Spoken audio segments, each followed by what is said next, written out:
Bonjour à tous et bienvenue sur BTS dans cette quatrième vidéo. Donc on est jeudi et donc je vais vous raconter ce qui s'est passé ce fameux jeudi, donc une période où je fermais. C'était la première fermeture en solo que je devais faire, donc c'est moi qui étais responsable du coup du magasin jusqu'au soir et qui devait m'assurer qu'il était bien fermé. Donc c'était à moi de fermer. Au début, ça peut vous faire peur, notamment qu'on vous confie les clés d'un magasin, hein, parce que bon, ça restait quand même un supermarché de 2200 mètres carrés qui reste assez conséquent quand même. En tout cas, ce qu'il faut se dire, c'est que bon, ok, la première fois, ça fait toujours un peu flipper. Mais une fois que vous aurez l'habitude de le faire, ça vous paraîtra tout à fait normal. Ce que je vous conseille quand c'est la première fois, vous aurez à chaque fois une personne au début qui vous montrera. Donc n'ayez pas peur de prendre des notes, mais même de noter n'importe quelle étape que vous faites. Il bouge le petit doigt, j'ai dit tiens, à ce moment-là il bouge le petit doigt. Vous mettez voilà, une liste, un checkpoint à vérifier à chaque fois, et vous suivez cette ligne scrupuleusement. Point 1, point 2, point 3, point 4, tiens je fais ça, je fais ça, je fais ça. Et en le répétant, après ça deviendra totalement automatique.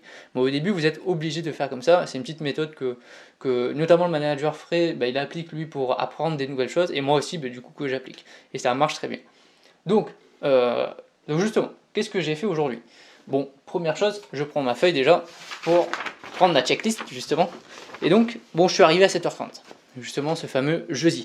Donc je suis arrivé à 7h30, bon, tout simplement parce que je fermais, ça sert à rien que j'arrive trop tôt, de toute façon ils sont totalement autonomes, en plus c'était pas un jour de livraison, c'était un jour de reliquat, donc bon, c'était pas non plus une journée exceptionnelle, j'avais pas besoin d'être là à 5h quoi.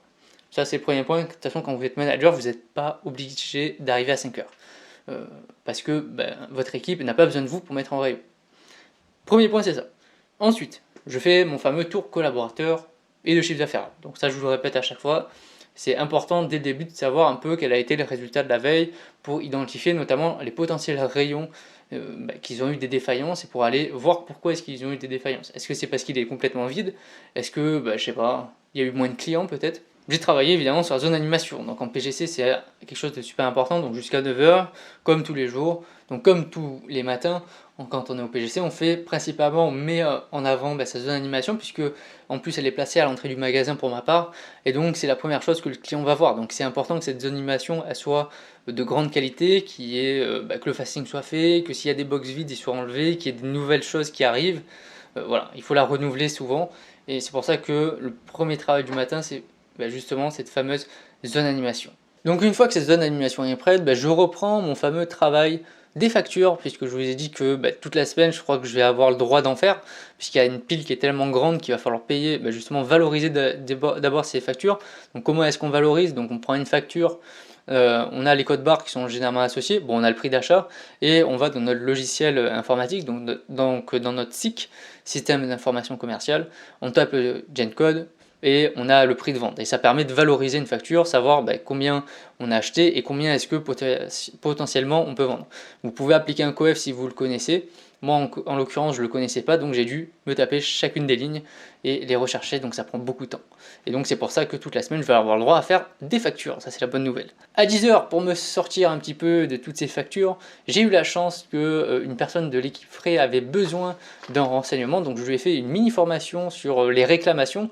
Donc en fait cette personne elle s'occupait du fromage traditionnel justement, et elle avait un colis manquant. Donc ça, il faut faire très attention quand vous recevez des palettes d'entrepôt. Des fois, il peut y avoir des manquants et si on s'en aperçoit pas, on nous fait payer un colis qu'on n'a même pas reçu. Donc justement, en l'occurrence, cette personne avait bien vérifié sa commande.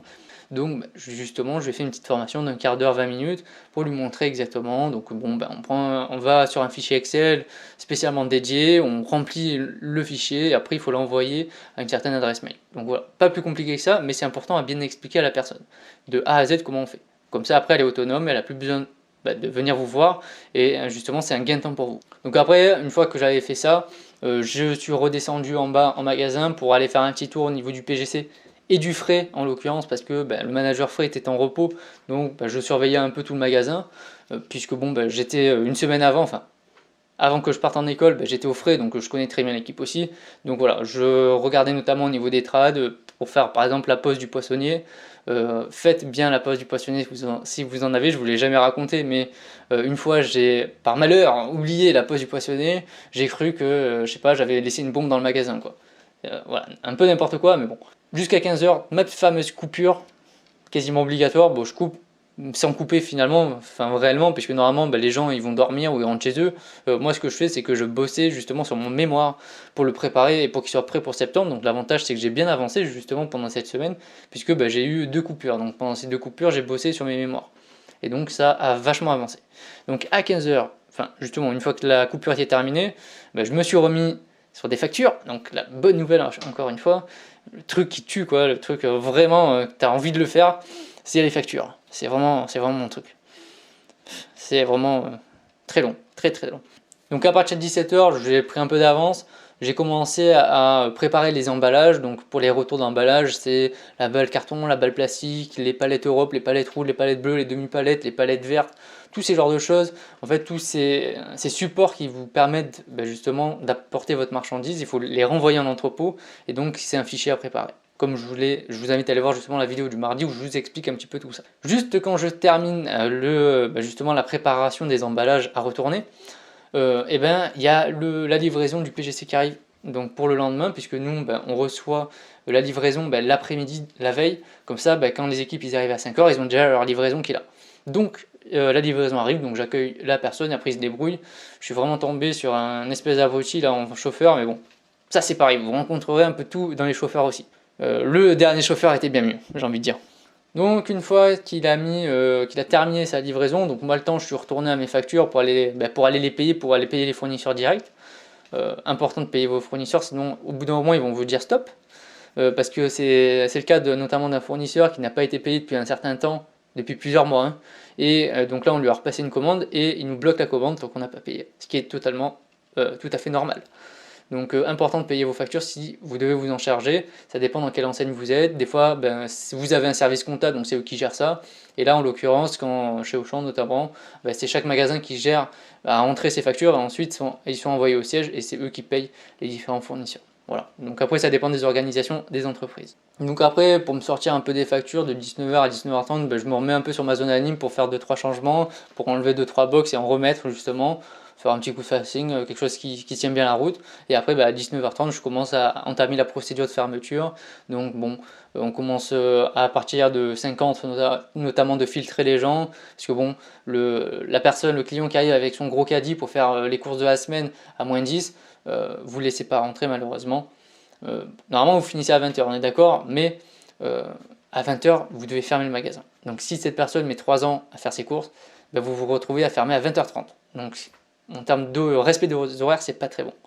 C'est pour ça qu'on filtre à l'entrée du magasin avec l'aide évidemment du service de sécurité qui fait ses rondes dans le magasin. Donc ça c'est un peu la procédure de fermeture. Ça, en tout cas ça s'est très bien passé pour la première fois où je fermais tout seul. Voilà, j'espère que cette vidéo vous aura plu, qu'elle vous aura donné et que ça vous aura plu, que je vous ai partagé tout mon quotidien aujourd'hui. Grosse journée en tout cas.